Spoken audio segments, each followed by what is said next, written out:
అందరికీ నమస్కారం. నా పేరు అనుపమ. నేను జెడ్పీహెచ్ఎస్ అంకిరెడ్డిపాలెంలో కాంట్రాక్ట్ ఎంప్లాయీగా చేస్తున్నాను. మా హస్బెండ్ ఎయిర్టెల్లో ఎగ్జిక్యూటివ్గా చేస్తున్నారు. మా పాప 4th ఇయర్ బీడీఎస్ చదువుతుంది.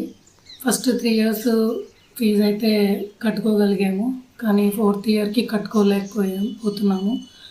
అప్పుడు మేము వైకేఆర్ ట్రస్ట్ పలకలూరులో ప్రోగ్రాం జరిగినప్పుడు సాయిరామ్ సార్ వచ్చి పిల్లలందరికీ స్పాన్సర్షిప్ ద్వారా ఎంతోమంది పేద విద్యార్థులకి, తల్లిదండ్రులు లేని వాళ్ళకి సహాయం చేస్తున్నారని ఆ ప్రోగ్రాంలో నేను వచ్చినప్పుడు చూశాను.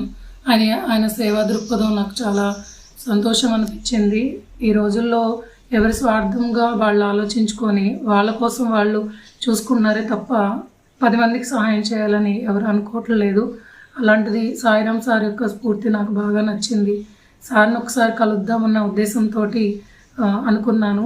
సారు ఆ మీటింగ్లో నాకు వాట్సాప్ ద్వారా మీరు ఒక్క మెసేజ్ చేయండి చాలు, నేను రెస్పాండ్ అవుతాను, మీకు ఏ సమస్య ఉన్నా చెప్పండి అని అన్నారు. అప్పుడు వెంటనే నేను సార్తో మాట్లాడాను, వాట్సాప్ చేశాను. సార్ వెంటనే రెస్పాండ్ అయ్యారు. పాప 4th year dental Shiva dental college గుంటూరులో చదువుతుంది. బాబు ఆర్వీఆర్ కాలేజీలో డిగ్రీ చదువుతున్నాడు. పరిస్థితులు బాగా ఇబ్బందులు రావడం వల్ల నేను ఈ సార్ని సహాయం కోరాలని అనుకున్నాను. సార్కి మెసేజ్ చేయగానే వెంటనే రెస్పాండ్ అయ్యారు. ఎంత కట్టాలమ్మా అన్నారు. 4 lakhs కట్టాలి సార్ అన్నాను. నేనైతే 1 లక్ష రూపాయల వరకు సహాయం చేస్తానమ్మా అని వెంటనే స్పందించారు. వాళ్ళ ట్రస్ట్ వాళ్ళతో మాట్లాడించారు. ఇంత తొందరగా రెస్పాండ్ అయ్యి సహాయం చేసే మనిషి మాకైతే ఎవరి వరకు కనిపించలేదు.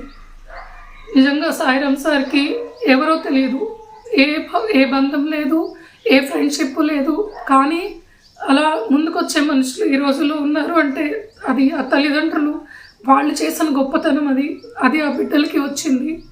కాబట్టి నేను సాయిరామ్ సార్కి, ట్రస్ట్కి ఎప్పుడు కూడా రుణపడి ఉంటాను. Thank you so much sir, మమ్మల్ని ఆదుకున్నందుకు.